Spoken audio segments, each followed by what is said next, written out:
নমস্কার, শ্যাডো বাংলা নিউজের পক্ষ থেকে আপনাদের সবাইকে স্বাগতম।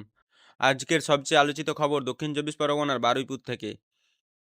এক নাবালিকার মৃত্যুকে ঘিরে গোটা এলাকায় শোক, ক্ষোভ এবং উত্তেজনার পরিবেশ তৈরি হয়েছে। ঘটনায় তদন্ত শুরু করেছে পুলিশ। গঠন করা হয়েছে বিশেষ তদন্তকারী দল বা এসআইটি। কি জানা যাচ্ছে, চলুন বিস্তারিত জেনে নেওয়া যাক। পুলিশ সূত্রে জানা গেছে, বারুইপুর এলাকার ওই নাবালিকা নিখোঁজ হওয়ার কিছু সময় পর তার দেহ উদ্ধার হয়। ঘটনার খবর ছড়িয়ে পড়তে এলাকায় চাঞ্চল্য তৈরি হয়।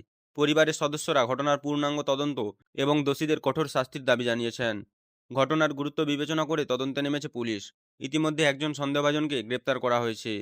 পাশাপাশি তদন্তকে আরও দ্রুত এগিয়ে নিয়ে যাওয়ার জন্য একটি বিশেষ তদন্তকারী দল বা এসআইটি গঠন করা হয়েছে।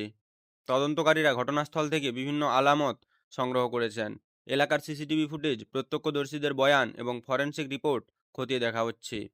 ময়নাতদন্তের রিপোর্ট হাতে পাওয়ার পরই মৃত্যুর সঠিক কারণ এবং পরবর্তী আইনি পদক্ষেপ সম্পর্কে আরও স্পষ্ট ধারণা মিলবে বলে জানিয়েছে পুলিশ। এদিকে এই ঘটনাকে কেন্দ্র করে এলাকায় বিক্ষোভ দেখা দেয়।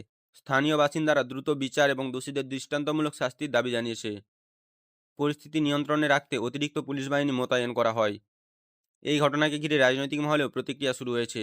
বিভিন্ন রাজনৈতিক দলের নেতারা নিহতের পরিবারের পাশে থাকার আশ্বাস দিয়েছেন এবং দ্রুত তদন্ত শেষ করার দাবি তুলেছেন।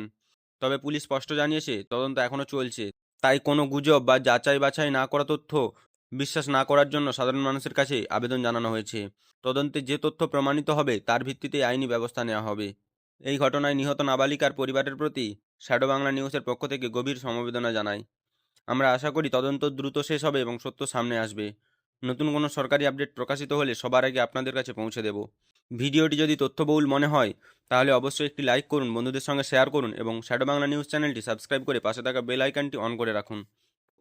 এখনের মতো এখানেই শেষ। সবাই ভালো থাকুন, সুস্থ থাকুন। নমস্কার।